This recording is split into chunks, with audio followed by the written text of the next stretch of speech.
पराजित करून सुंदर स्वरूपाने क्षणाला पाहिलं सुंदर वर्णन करता श्री सुखदेवजी भगवंत आपले जे देवकी माता देवकी आणि वसुदेवजी महाराज आपल्या माता पित्याच्या चरणावर जाऊन भगवंतांना साष्टांग प्रणाम केला म्हणतात.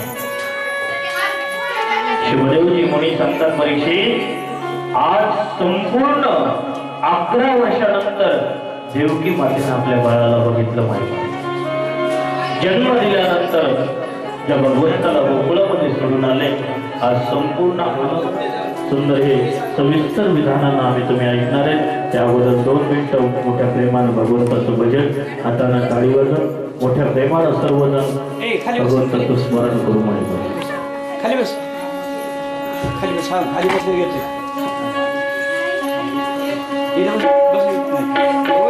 उभा राहा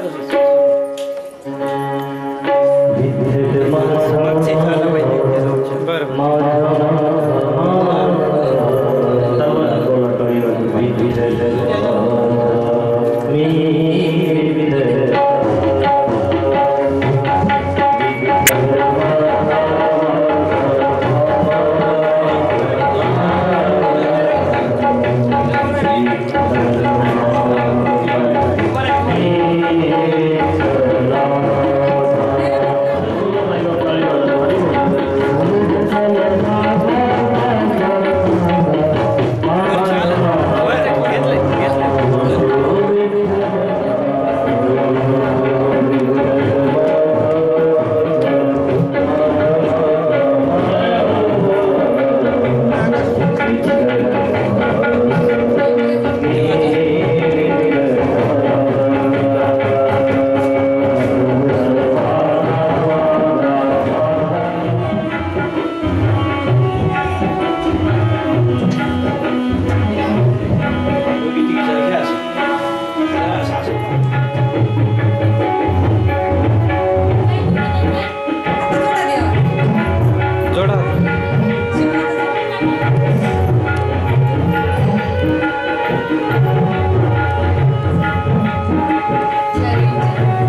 भगवानाच्या क्षणाला पाहिलं. भगवान श्रीकृष्ण कन्हैयाला संदीपान मुनींच्या आश्रमामध्ये मोठ्या आनंदाने दर्शनाला पाहिलं. अध्ययनासाठी पाठवलं माहिती. बघा, जो ब्रह्मांडाचा मालक आहे त्याला गुरु करण्याची काय गरज होती माहिती? हा, त्या जगाच्या पाठीवर 3 जगद्गुरु. हा, दुसरे जगद्गुरु कृष्णम वंदे जगद्गुरु, आणि तिसरे गुरु जर मला पाहितलं तर जगद्गुरु तुकोबा आहे. परंतु आता जगद्गुरु पदवी मिळणं एवढं अवघड राहिलं नाही माझं मन. हा, कुंभमेळ्यामध्ये गेले की महाराज जगद्गुरु व्हायला वेळच लागेल. आणि ज्याला जगद्गुरु बनायचं त्यानं 10 लाख रुपये ॲडव्हान्स जमा ठेवा, बघा जगद्गुरु होतील. कुंभमेळ्यामध्ये गेले की महाराज जगद्गुरु पदवी मिळाली. परंतु खरे जगद्गुरु 3, कृष्णम वंदे जगद्गुरु, भगवान श्रीकृष्ण कन्हैया, आद्य जगद्गुरु शंकराचार्यजी आणि जगद्गुरु तुकोबा आहे. वसुदेव आणि देवकी मातेने विचार केला. म्हणले आजकाल कोणतं गुरुकुल चांगलं आहे? म्हणले संदीपान मुनींच्या गुरुकुल सुंदर आहे. संदीपान मुनींच्या गुरुकुलामध्ये अध्ययनासाठी कृष्ण आणि बलराम भगवंताला पाठवलं. म्हणे भगवंतानं सुद्धा तुम्हाला शिकवण दिली महाराज, जोपर्यंत जीवनामध्ये गुरु करणार नाही तोपर्यंत हे जीवन सफल नाही. गुरु म्हणजे बस एवढं पाहिजे, बस. गुरु कोणालाही करा. मी काल मागच्या प्रसंगामध्ये सांगितलं, गुरुची निंदा तर बिलकुल केलीच नाही पाहिजे. कोणाचे गुरु लोभी असतील वामन भगवंताच्या स्वरूपामध्ये स्मरण करा. कोणाचे गुरु क्रोधायमान असतील जमदग्नीच्या स्वरूपामध्ये स्मरण करा. गुरुची निंदा करू नये, गुरुची निंदा ऐकू नये. आम्ही ऐकलं पाठीमागचा दोहा, हरिहर निंदा सुनई जो गाना, होय पाप गौ घात समान. गुरुची निंदा जर ऐकली तर एखाद्या गाईला मारल्यासारखं पाप होतंय. त्याच्यासाठी गुरुची निंदा कोणाच्याही शरणमध्ये जाऊ नका महाराज. शरणागती एकदाच होती आणि एकच वेळेस होती, त्याचं नाव शरणागती. ध्येयं सदा परिभवग्नमभीष्टदोहं, तीर्थास्पदं शिवविरञ्जनतं शरण्यं, भ्रत्यार्तिहं प्रणतपालभवाब्धिभूतं, वंदे महापुरुष ते चरणारविंदं. कोणाच्याही शरणमध्ये जाऊ नका. त्वमेव शरणं त्वमेव शरणं. माऊली ज्ञानोबा मी म्हणतात ना गुरुबद्दल म्हणून जाणतेने गुरु भजिजे, तेने कृतकार्य होई. जैसे मूळ सिंचने सहजे, शाखा पल्लव संतोषते. जीवनात गुरु करणं अत्यंत आवश्यक आहे महाराज. जन्म दिलेला पाहिजे पहिला गुरु मात्र देव भव, पितृदेव भव. पुन्हा पाहिजे शिक्षा गुरु आले, अध्ययनाचे गुरु आले. माझ्या दत्तात्रय भगवंतांना तर 24 गुरु बनवले महाराज. तुम्ही प्रसंग बी ऐकणार आहे. प्रसंगानुसार माझ्या दत्तात्रय भगवंतांना ज्याच्याकडून जो गुण मिळाला त्याला गुरु केलं महाराज. जे कृष्ण आणि बलराम आहेत त्या बलराम भगवंतांना संदीपान मुनींच्या आश्रमामध्ये जाऊन 64 दिवसांमध्ये राहून 64 कलाया अवगत केल्या महाराज. गुरुची सेवा केली महाराज. गुरुची सेवा केल्याशिवाय ज्ञानाची प्राप्ती होऊ शकत नाही महाराज. आणि गुरुशिवाय ज्ञानाची प्राप्ती नाहीच महाराज. विचार केला तर गुरु जे आहेत ना, गुरुच्या सानिध्यात गेलं तर ज्ञानाची प्राप्ती होऊ शकते माहिती. गुरु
गुरुशिवाय ज्ञानाची प्राप्ती होऊ शकत नाही महाराज. गुरुशिवाय ज्ञान प्राप्त होऊ शकत नाही महाराज. हे संत महात्मे जे गुरु आहेत ना म्हणले, त्या चलत फिरत भगवंताच्या प्रतिमा आहेत महाराज. चलत फिरत मूर्ती आहे. त्याच्यासाठी महाराज शरणागती एकदाच होती आणि एकच वेळेस होती महाराज. पवनसुत हनुमंतरायावर शरणागतीबद्दल महाराज सांगायचं झालं, ब्रह्मास्त्र सोडलं होतं मेघनाथ. रामायणातला गोड प्रसंग आहे माहिती. मेघनाथनं ब्रह्मास्त्र सोडलं, परंतु पवनसुत हनुमंतरायाचं बस ब्रह्मास्त्र काही बिघाडू शकत नव्हतं महाराज. परंतु शास्त्राची मर्यादा, शास्त्राचं उल्लंघन केलं नाही पाहिजे. तस्मात शास्त्रम प्रमाणन्ते कार्यम कार्य व्यवस्थिते. शास्त्राचं उल्लंघन करू नये म्हणून हनुमंतरायाचे उपचार बांधले गेले महाराज. परंतु जे दैत्य होते, जे आसुर होते, त्यांनी महाराज मोठमोठे सापळदंड बांधले हनुमंतराया.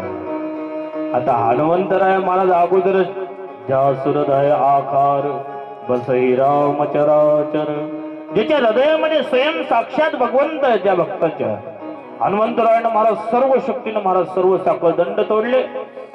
ब्रह्मास्त्राचं जी शक्ती आहे, पावर कमी झाला. पाहिलं एका क्षणामध्ये सोन्याची लंका तहस नहस करून टाकली. शरणागती एकदाच होती, एकच वेळेस होती. त्याचं नाव शरणागती माईबाप सच्चिदानंद. सुंदर स्वरूपानं ज्या क्षणाला गुरूंच्या सानिध्यामध्ये संदीपान मुनींच्या आश्रमामध्ये गेले कृष्ण आणि बलराम, सेवा केली महाराज. आश्रमामध्ये राहून 64 दिवसामध्ये कलाय अवगत केलं. गुरूंच्या चरणावर साष्टांग प्रणाम केला भगवंतानं. म्हणले आमचं अध्ययन झालं म्हणले, तुमची काही ना काहीतरी गुरुदक्षिणा घेणं म्हणले. म्हणले काय गुरुदक्षिणा देणार म्हणले तुम्ही? मला तर काही नाही पाहिजे म्हणले. तुमची गुरुमाता आहे, गुरुमातेला विचारा म्हणले. आता गुरुमातेला जरा पाहिजे असेल तर काय सांगावं म्हणले. कृष्ण आणि बलराम महाराज गुरुमातेच्या चरणावर जाऊन साष्टांग प्रणाम केलं. माहिती आमचं अध्ययन संपले म्हणले माताजी, हम चलतय बोल. महाराज गुरुमातेच्या डोळ्यामध्ये अश्रूच्या धारा आले. माहिती कृष्ण कन्हैया, तुम्ही जेव्हापासून दोघं आलात ना म्हणले, तेव्हापासून मी माझ्या स्वयं स्वतःच्या मुलाला विसरून गेले म्हणले. आज तुम्ही दोघं जर इथून गेलात तर म्हणले मला माझ्या मुलाची आठवण येईल म्हणले.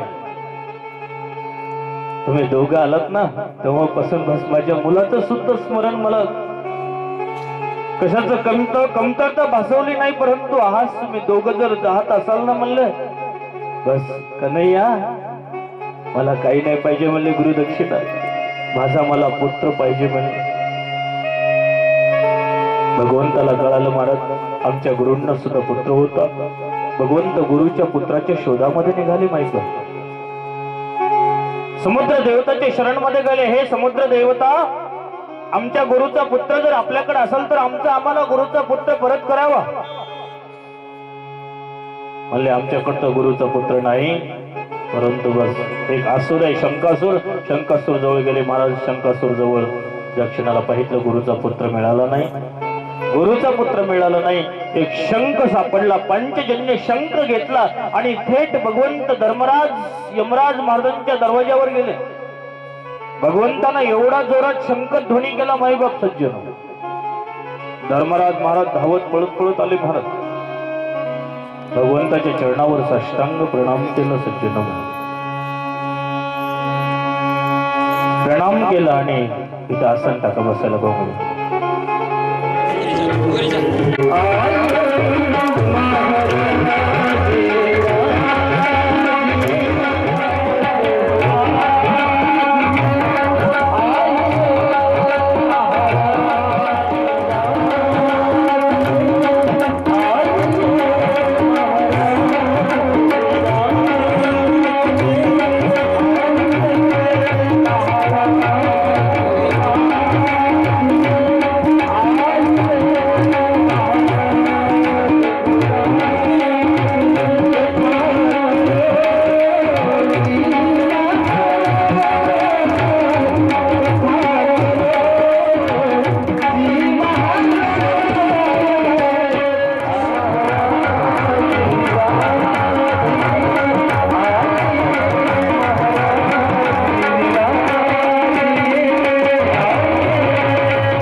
कृष्ण कन्हैया लाल की जय.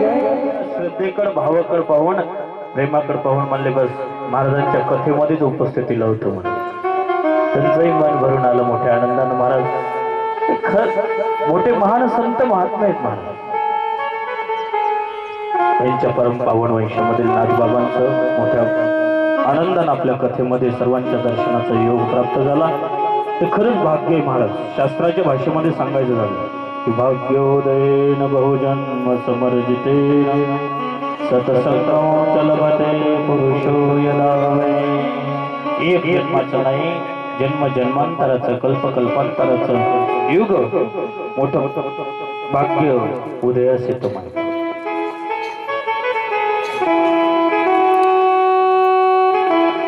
बऱ्याच दिवसापासून आमचं अशी भेट व्हायची धावती भेट बाबांची नाथबाबाची आमची. पण तू म्हणले महाराज कथेचा योग आला नाही म्हणले येईल. आज योग लागला महाराज.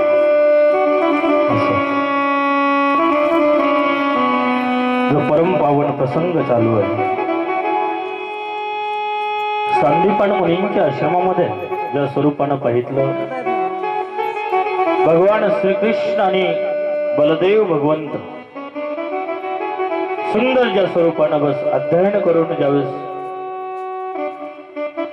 परिपूर्ण झाल्यानंतर जो गुरूंचा पुत्र हरवलेला थेट धर्मराज यमराज महाराजांच्या दरवाज्यामध्ये पोहोचले माहिती. धर्मराज महाराजांनी भगवंताच्या चरणावर जाऊन साष्टांग प्रणाम केला. प्रणाम करून एकच सांगितलं महाराज आमच्या गुरुचा पुत्र तुमच्याकडे असेल तर आम्हाला गुरुचा पुत्र परत करावा. म्हणले तुम्हाला माहिती आहे महाराज आमच्याकडे नियम धर्म कर्मानुसार सर्व जीवात्मा येत असतात म्हणले. त्याचे कर्म तसे असतील तर काय करा म्हणले आमच्या आदेश आहे ना म्हणले. माझा आदेश आहे म्हणले. भगवंतानं जसा आदेश दिला धर्मराज महाराज सुंदर स्वरूपानं बघण्यासाठी गेले. परंतु विचार करा असं म्हणले नाही जाऊ चला महाराज थोडस बैठकीमध्ये बसू. कारण त्यांना माहिती आहे भगवंताला जर इथून समोर घेऊन जर गेलं तर आपला कारभार सुंदर स्वरूपानं 64 दिवसामध्ये 64 कला अवगत केल्या. भगवंत गेले बघा मथुरेमध्ये भगवंत 11 वर्ष राहिले परंतु राजा झाले नाही. भगवंतानं स्पष्ट प्रकारे सांगितलं आम्हा यदुवंशांना शाप आहे म्हणले. आमच्या याच्यामध्ये म्हणले बस नानाजी कोई राजा नहीं हो सकता हुआ राजा बनी नहीं सकता हुआ. उग्रसेन महाराजांनाच राजा बनवलं महाराज. 11 वर्ष भगवंतानं सुंदर स्वरूपानं मार्गदर्शन केलं. एक दिवस विचार जर केला तर भगवंत उदास दिसले माहिती. एवढे उदास दिसले. उद्धवजी महाराज आले जवळ. उद्धवजी महाराज जवळ आल्यानंतर त्या स्वरूपानं पाहितलं. उद्धवजी महाराजांना भगवंताच्या मुखारविंदाकडे बघितलं माहिती. प्रभू तुम्ही आज एवढं उदास का आहेत म्हणले कशाची चिंता लागली तुम्हाला. उद्धवाला थोडासा ज्ञानाचा अहंकार होता महाराज. मी बृहस्पतींचा शिष्य आहे. माझ्या एवढा ज्ञानी कोणी नाही. माझ्या एवढा ब्रह्मज्ञानी कोणी नाही. थोडा ज्ञानाचा अहंकार होता. बघा ब्रह्मज्ञानी ज्ञान प्राप्त असून बी स्वभावामध्ये जर विनम्रता असेल तर त्याच्या एवढा मोठा श्रेष्ठ कोणी नाही. पण भगवान श्रीकृष्ण कन्हैयाला वाटायचं बस उद्धव एवढा ब्रह्मज्ञानी एवढं काही सर्व आहे परंतु उद्धवाला ज्ञानाचा अहंकार आहे.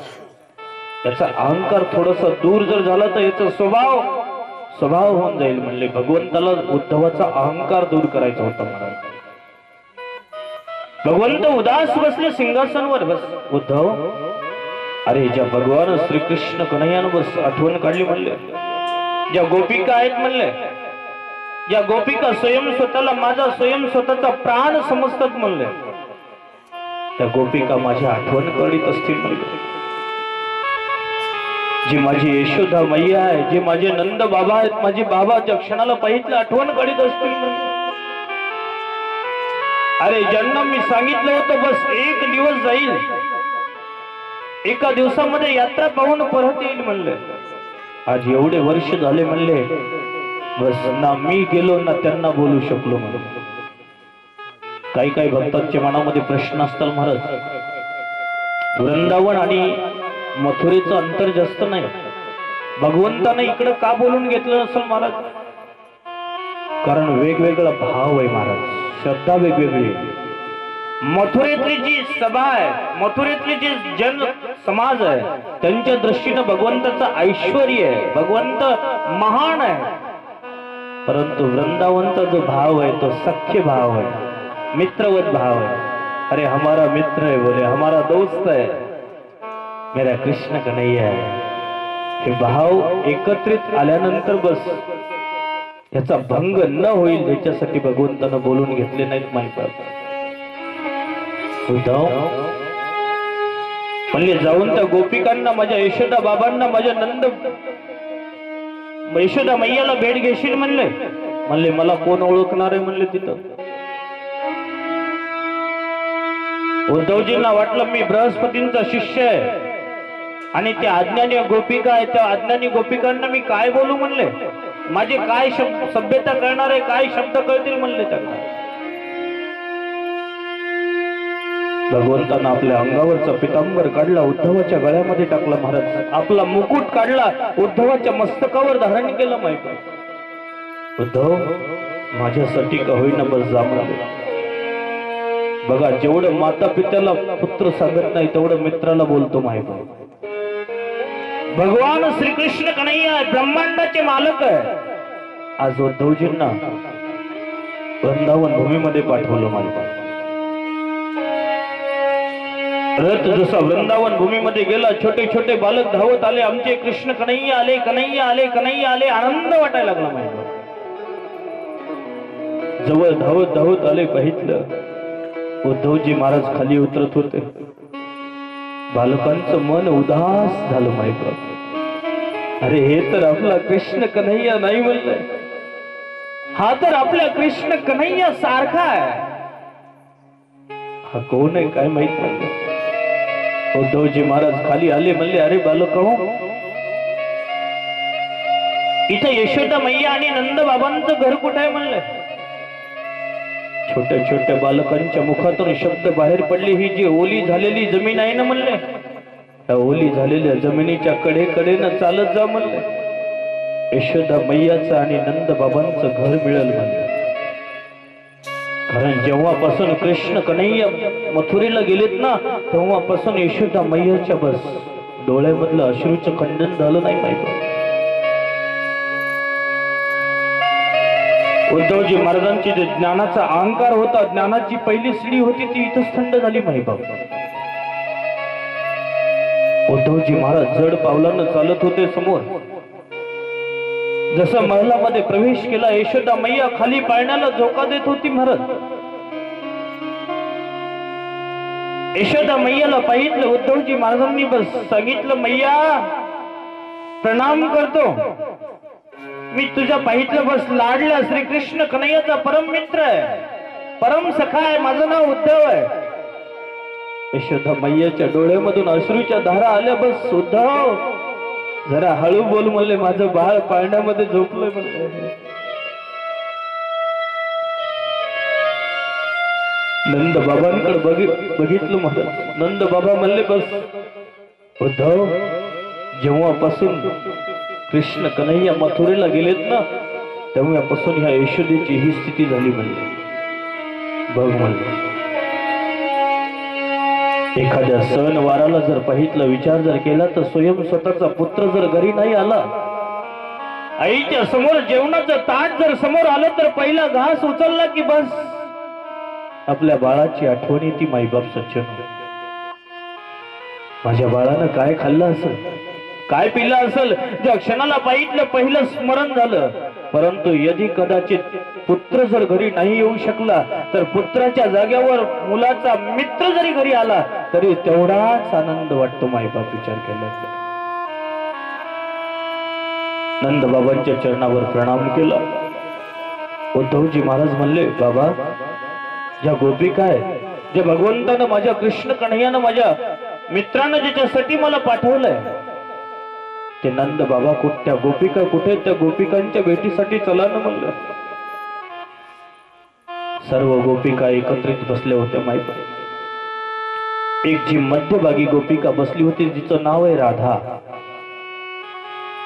सर्व गोपिका ज्या क्षणाला पाहितलं एक दुसऱ्याच्या मुखाकडे बघायला लागले. अरे गोपी, तुझ्या स्वप्नामध्ये कधी कृष्ण कन्हैया येत नाही? ही वार्तालाप चालू होता महाराज. एक जण म्हणले माझ्या स्वप्नामध्ये रात्री आले, परंतु बस जसे डोळे उघडले तसं बस बघायला गेलं तर काहीच नाही. सर्व गोपिका राधा नावाच्या सखीला विचारू लागले. म्हणले तुला स्वप्न कधी पडत नाही? म्हणले त्या गोपिकेनं सांगितलं बस गोपिका हो, स्वप्न कधी पडत असतं? म्हणले ज्यावेळेस झोप लागल तेव्हा तर स्वप्न पडल ना. म्हणले जेव्हापासून कृष्ण कन्हैया मथुरेला गेलेत ना तेव्हापासून बस माझ्या ह्या नेत्रांनी माझ्या डोळ्यांनी झोप काय असतं हे बघितलं नाही.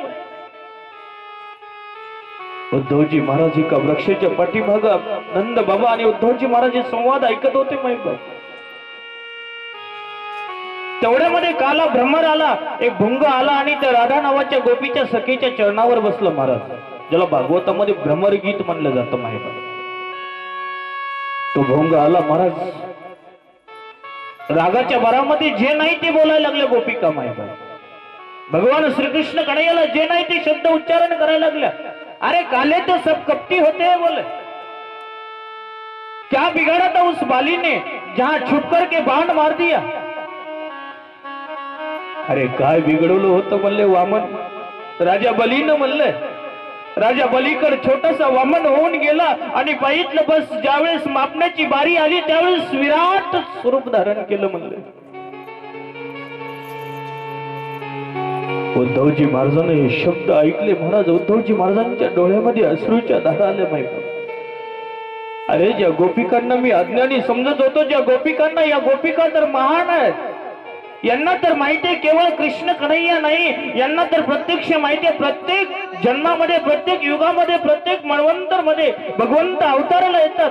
केवळ कृष्ण कन्हैयाला कन्हैया समजत नाहीत. म्हणलं काय बिघडवलं होतं म्हणले सत्यवादी हरिश्चंद्र राजाचं. माहिती एक सोन्यासारखा संसार होता. पाहितलं एकुलता एक लाडका पुत्र ज्याचं नाव रोहिदास होतं. एकुलती एक पाहितलं सुंदर स्वरूपानं जी पाहितलं धर्मपत्नी तारामती होती, परंतु शेवटला दुसऱ्याला विकावं लागलं. सोन्यासारखा संसार उद्ध्वस्त झाला. मायबाप विचार केला तर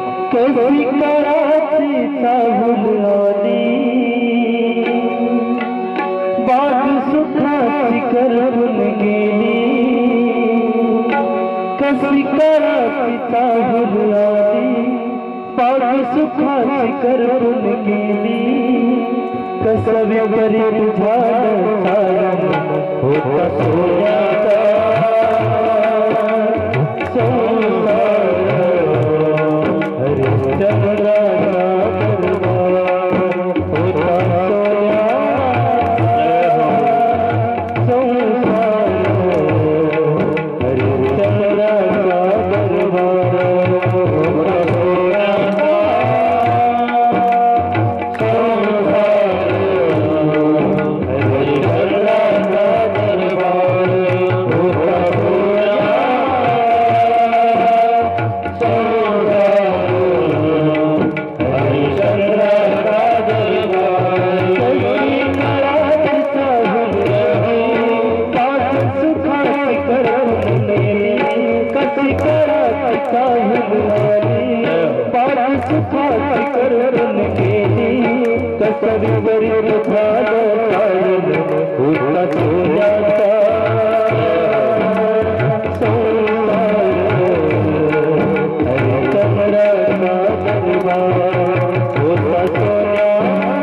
त्याची धर्मपत्नी होती तारामती माईकर. एकुलता एक पुत्र संपला महाराज, आणि एकुलता एक पुत्र संपला ज्या स्मशान भूमी नाही तर प्रत्येक युगामध्ये मन्वंतर मध्ये जन्मणारे ते भगवंत अवतीर्ण होणारे. उद्धवजी महाराज एक दिवसासाठी गेले होते महाराज गोपिकांच्या भेटीसाठी. भागवतामध्ये वर्णन आलंय उद्धवजी महाराजांना संपूर्ण 6 महिने लागले महाराज. ज्या ज्ञानाचा अहंकार होता त्या ज्ञानाच्या गोदडीचा पाहितलं बस ती गोदडी चकनाचूर झाली महाराज. जो ज्ञान अहंकार असतात या गोपिकांनी सुंदर स्वरूपाने उद्धवजी महाराज समोरून गेले. गोपिकांच्या चरणावर साष्टांग प्रणाम केलं माहिती.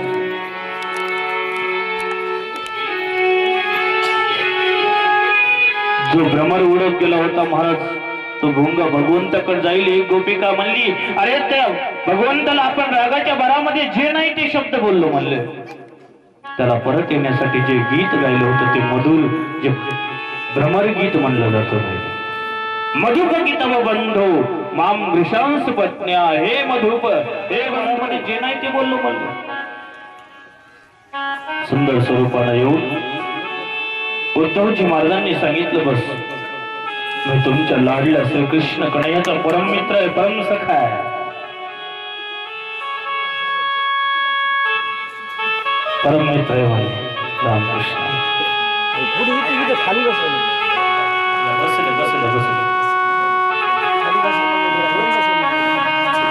भाग्य महाराज.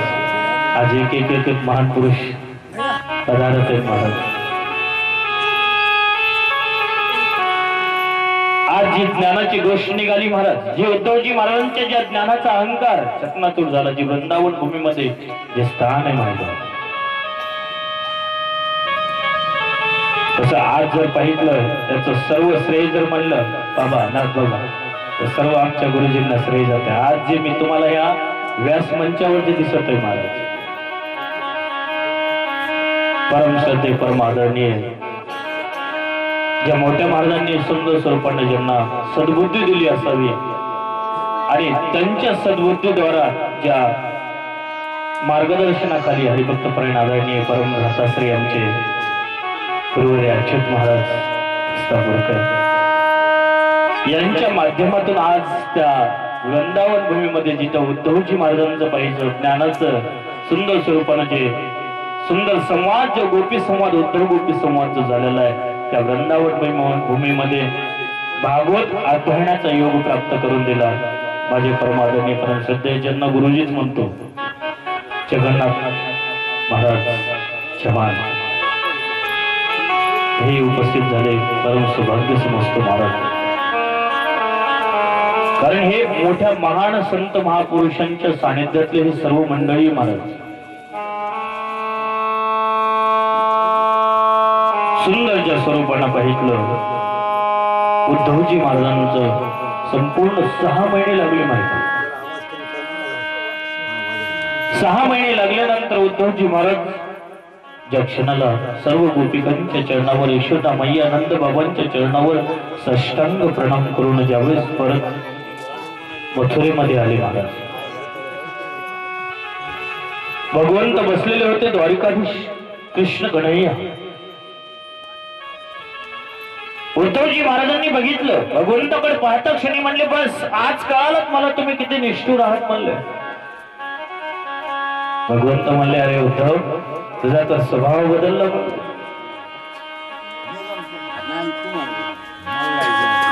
उद्धवजी महाराज जवळ आले म्हणले, बस प्रभू माझे जन्म धर्म कर्मानुसार किती जरी जन्म झाले तरी चालत, परंतु संत महात्म्यांच्या सानिध्यामध्ये त्या गोपिकांच्या सानिध्यामध्ये मला बस जन्म द्या म्हणले. माहिती भले मनुष्य देह नाही मिळाला, 84 लक्षणीमध्ये पाहितलं एखादा झाड झालं वृक्ष झालं, पाहितलं एखादी वेली झालं लता पता झालं, तर फक्त त्या गोपिकांच्या सानिध्यामध्ये त्यांच्या सहवासामध्ये बस मला जन्म द्या म्हणे. हे सुंदर स्वरूपानं बस भगवंतानं सांगितलं, उद्धव मला हेच बघायचं होतं म्हणले तुझ्या स्वभावामध्ये. तुला माहित होतं ना मी बृहस्पतींचा शिष्य आहे, मी एक पाहितलं ब्रह्मज्ञानी आहे, आणि या अज्ञानी गोपिकांच्या समोर मी काय बोलू, काय शब्द वर्णन करू? बघितलं, हे ज्ञान अहंकार थोडासा दूर करायचा होता आणि भक्तिमय, बस मला हेच पाहिजे होतं म्हणले. सुंदर स्वरूपानं उद्धवजी महाराजांनी भगवंताच्या चरणावर साष्टांग प्रणाम केला. माहिती हा उद्धव गोपी संवाद मोठ्या प्रेमानं आनंदानं संक्षिप्त विधानानं सांगितला. आता वेळ फार कमी आहे, परंतु कथा संक्षिप्त विधानानं सांगितलं. भगवंताचं द्वारिकाधीश कारण विवाह रुक्मिणी स्वयंवर बी करायचं मोठ्या आनंदानं. त्याच्यासाठी थोडं संक्षिप्त विधानानं काही विस्तार विधानानं चालण्याचे प्रयत्न करू. आता सुंदर 2 मिनिटं भगवंताचं स्मरण करू आणि स्मरण करून मोठ्या आनंदानं आज भगवंताचं जे रुक्मिणी स्वयंवरसाठी मोठ्या आनंदानं आम्ही तुम्ही सर्वजण उपस्थित बसलात. मोठ्या आनंदानं तो भगवंताचा रुक्मिणी स्वयंवरच्या कथेकडे मोठ्या आनंदानं चालू.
या मथुरा भूमीमध्ये सुंदर स्वरूपानं जे भगवंत सुंदर स्वरूपानं मार्गदर्शन करत होते माहिती, ज्या कंसच्या 2 पत्नी आहेत ज्यांचं नाव आस्ती आणि प्राप्ती आहे, हे आपल्या पितेकडे ज्या क्षणाला रडत गेले महाराज, तेव्हापासून जरासंध भगवंताचा कट्टर वैरी झाला महाराज. एक वेळेस नाही 17 वेळेस 23 अक्षोणी सेना घेऊन भगवंताला मारण्यासाठी आला नाही. 17 वेळेस भगवंताला पाहिजे पराजित केलं जरासंध राजा. 18व्या वेळेस महाराज संत महात्म्यांना बसवलं, अनुष्ठानामध्ये मोठमोठ्या अनुष्ठानामध्ये बसवलं. म्हणले आता ज्या क्षणाला बघितलं जरासंधानं 23 अक्षोणी सेना घेऊन भगवंताला चढाई केली युद्धाची माहिती. कृष्ण आणि बलराम पाहितले का उंच टिलेवर ज्या क्षणाला बसले त्या स्वरूपाला पाहितलं जरासंधानं पाहितलं भगवंताला चारी बाजूने घेरल्या गेलं महाराज पर्वताला. कृष्ण आणि बलराम उंच टिलेवर बसले, भगवंताला ललकारायला प्रारंभ केलं महाराज. म्हणले आता तुला कोणी वाचवू शकणार नाही. म्हणले कृष्ण कन्हैया, आता तू आमच्या चारी बाजूला घेरल्या गेलेला आहेस. म्हणले भगवान श्रीकृष्ण कन्हैया म्हणले जाऊ भैया, आता इथून पळून जाण्यामध्ये मजा आहे. म्हणले पळून जर गेले तर म्हणतील भगवंत रणछोर भगवंत म्हणतील. म्हणले एखादा योद्धा भारी पडला आणि योद्धा भारी पडल्यानंतर रणभूमी सोडून पळून जर गेले तर हे लोक हे समाज हे काय म्हणतील. म्हणले रणछोर भगवान म्हणतील. म्हणले एक नाव पडलं तर काय झालं. म्हणले कोणी माखनचोर म्हणतं, कोणी काही म्हणतं. म्हणले अजून एक नाव पडलं रणचोर. ज्या क्षणाला पर्वताच्या चारी बाजूला अग्नीनं दहन दिलं महाराज आणि भगवान श्रीकृष्ण आणि बलराम ज्या क्षणाला पाहितलं त्या टिलेवरून अंतर्धान झाले आणि स्वयं पाहितलं समुद्रामध्ये जाऊन स्वयं भगवंतानं सोन्याची नगरी स्थापन केली महाराज. भगवंत सोन्याच्या नगरीचे राजा झाले. भगवंत द्वारिकाधीश कृष्ण कन्हैया झाले. बोल द्वारिकाधीश भगवान कृष्ण कन्हैया लाल की. आता कृष्ण कन्हैया नाव राहिलं नाही महाराज. काय नाव राहिलं. श्री श्री द्वारिकाधीश राजाधिराज महाराज श्री कृष्णचंद्रजी महाराज आणि स्वयं प्रत्यक्ष पाहिलं भगवंत राजा झाले. संत महापुरुषांना वर्णन केलेले सुंदर भाव आहे माहिती. भगवंत राजा झाले.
भगवान श्रीकृष्ण कन्हैया द्वारिकेचे राजा झाले पाहिजे।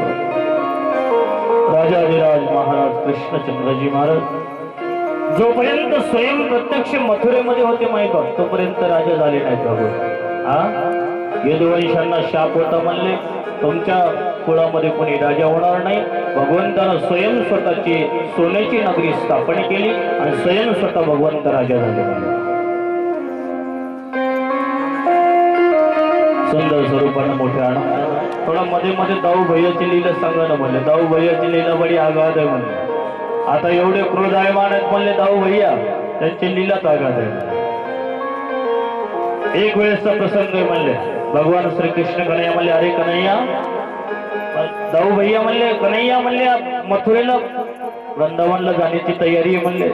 चल म्हणले यशोदा मैया नंद बाबांची गोपिकांची भेट होईल म्हणले दाऊ भैया तुम्ही जाऊन या। जाऊन गेले दाऊ भैया माई दाऊ भैया गेले पाहिजे सर्वांना बालगोपालांना आनंद झाला। सर्व सवंगड्यांना आमचे दाऊ भैया आले नाना प्रकारचे खेळ खेळले महाराज। आणि ग्रीष्मकालाचे असेच उन्हाळ्याचे दिवस होते।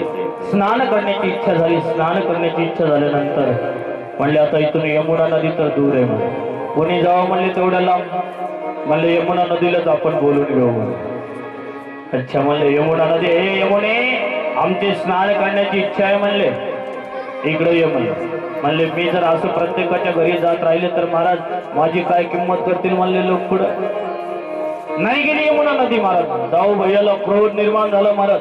क्रोध निर्माण झाला आपला हल आपला नांगर काढला महाराज। वा मोदी श्यामी मैं तुम्हारा वध कर दूंगा बोले यमुना नदीला पायीचा प्रहार केला महाराज नांगराचा। यमुना नदी थरथर थरथर कापत आली मायबा। आज मी त्या वृंदावन भूमीमध्ये दाऊ भैयांना दे यमुनेवर प्रहार केलेला आहे।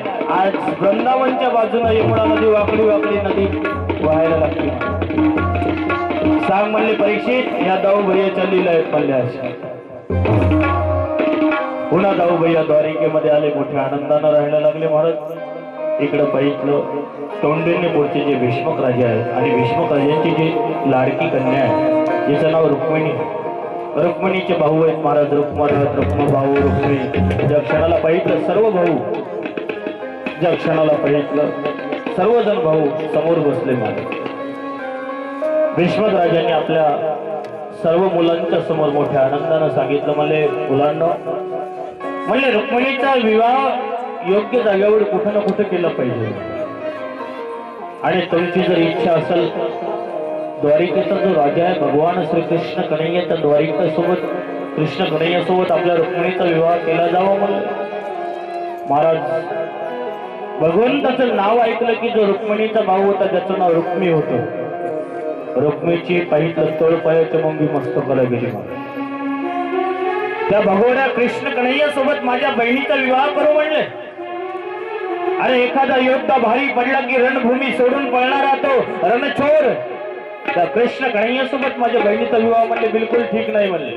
जे नाही ते बोलायला लागले मला म्हणले बोलू तरी काही नको ना म्हणले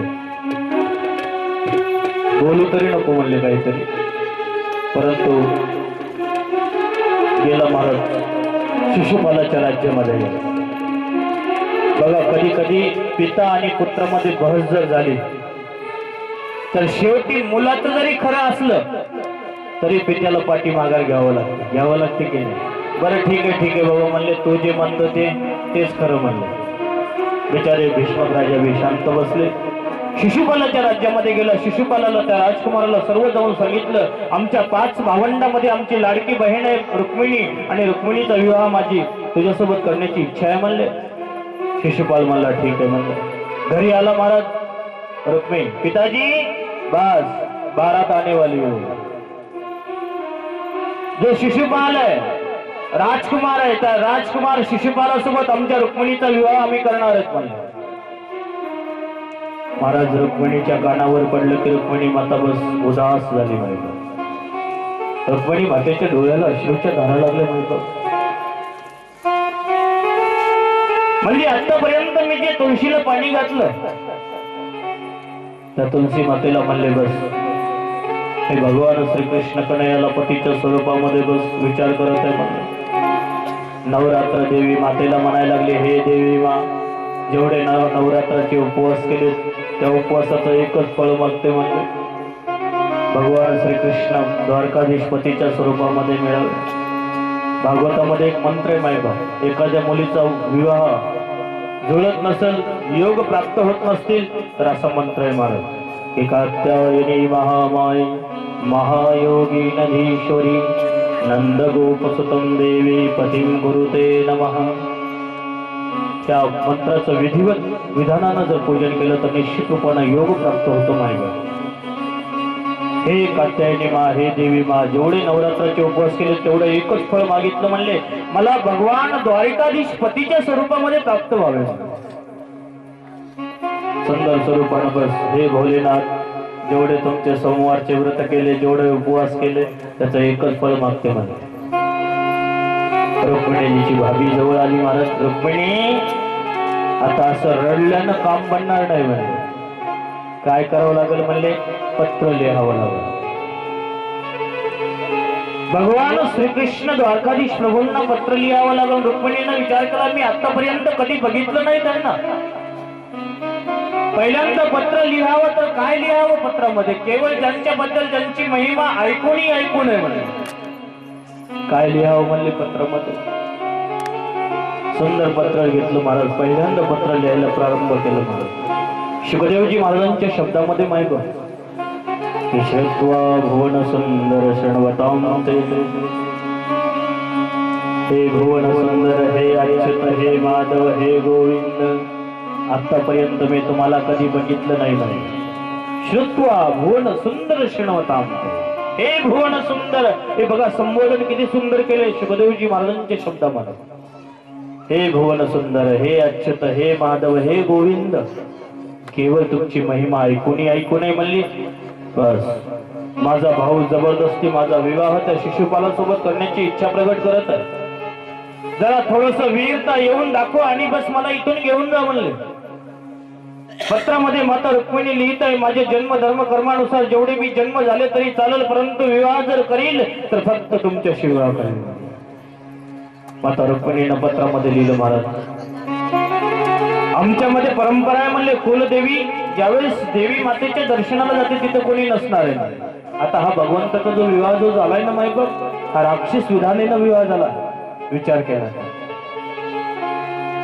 कुलदेवीच्या दर्शनाला ज्यावेळेस आम्ही जातो त्यावेळेस तिथं कोणी नसणार आहे, तिथं येऊन तुम्ही थोडस वीरता दाखवून मला इथून घेऊन जा म्हणून पत्रामध्ये लिहिलं। ब्राह्मणाच्या हातामध्ये पत्र दिलं, ब्राह्मणाच्या चरणावर साष्टांग प्रणाम केला रुक्मिणी। अरे पाहितलं, हे ब्राह्मण देवता हे केवळ